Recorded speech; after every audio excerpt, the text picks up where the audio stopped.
नमस्कार. आत्मनिर्भर भारत या वृत्तविभागाच्या विशेष चर्चात्मक कार्यक्रमात मी विजय कदम आपलं स्वागत करतो.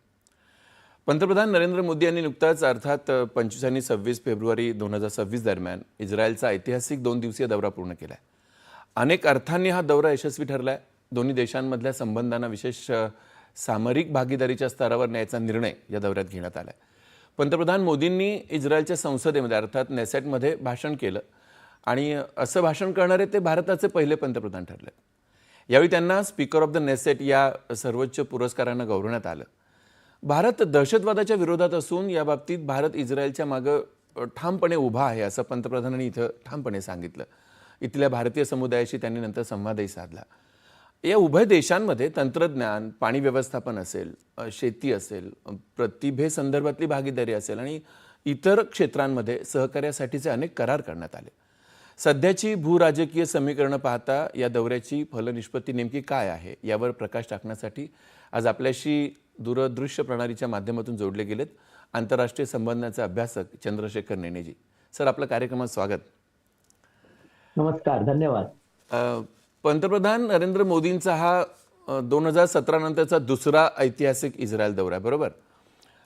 बदलत्या जागतिक परिस्थितीमध्ये या दौऱ्याचं नेमकं महत्त्व काय सांगाल सुरुवातीला? बदलती जागतिक परिस्थिती सध्या अशी विचित्र होत चाललेली आहे की पश्चिम आशियावरती प्रचंड प्रमाणावरती युद्धाचे ढग आपल्याला दिसत आहेत येताना. आणि तसं असताना मित्र कोण आणि शत्रू कोण याची योग्य मोजमापणी करणं अत्यंत आवश्यक आहे. आणि भारतावरती युद्धाचे ढग आहेतच. ऑपरेशन सिंधूर अजून संपलेले नाही, आपल्याला माहितीच आहे. त्यामुळे आपल्याला सुद्धा आपले मित्र कोण आणि त्या मित्रांना आपण काय मदत करू शकतो आणि मित्र आपल्याला काय मदत करू शकतात याची चाचपणी करणं अतिशय आवश्यक होतं. त्या दृष्टीने हा दौरा आता होणं ही दोन्ही राष्ट्रांची गरज होती असं मी म्हणेन. पण नेतान्याहू काही आपल्या इथे आता येऊ शकत नाहीत, कारण त्यांच्या इथे सध्या एवढे प्रॉब्लेम्स आहेत. तर आपण तिथे जाऊ शकणं ही शक्यता होती, म्हणून बहुतेक पंतप्रधान नरेंद्र मोदी तिथे गेलेले असावेत असं मला वाटतं. दोन्ही देशांनी आपल्या संबंधांना विशेष धोरणात्मक भागीदारी अर्थात special strategic partnership for piece, innovation and prosperity हा दर्जा दिलेला आहे. याचा भारताच्या परराष्ट्र धोरणावर काय परिणाम दिसतो तुम्हाला?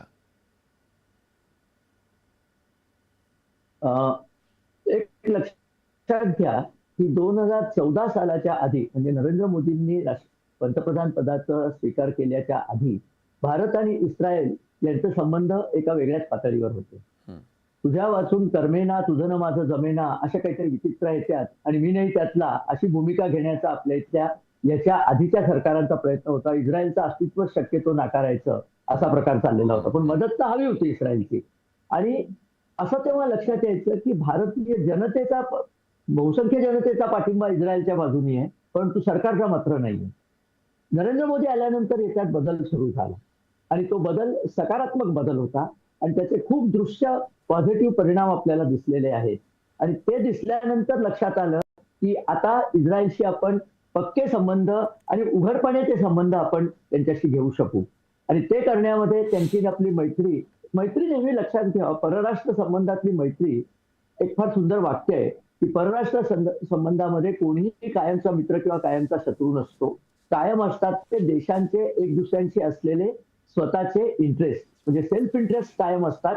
संबंध हे शत्रू मित्र ठरतात गरजेनुसार. तर सध्या इस्रायल आणि आपल्या दोघांचे सेल्फ इंटरेस्ट कायम आहेत.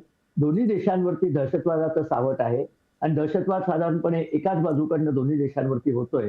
तेव्हा इस्रायल आणि आपल्यात मैत्री असणं अतिशय आवश्यक. तर त्याचा आपण आता हा परिस्फोट पाहतो आहोत.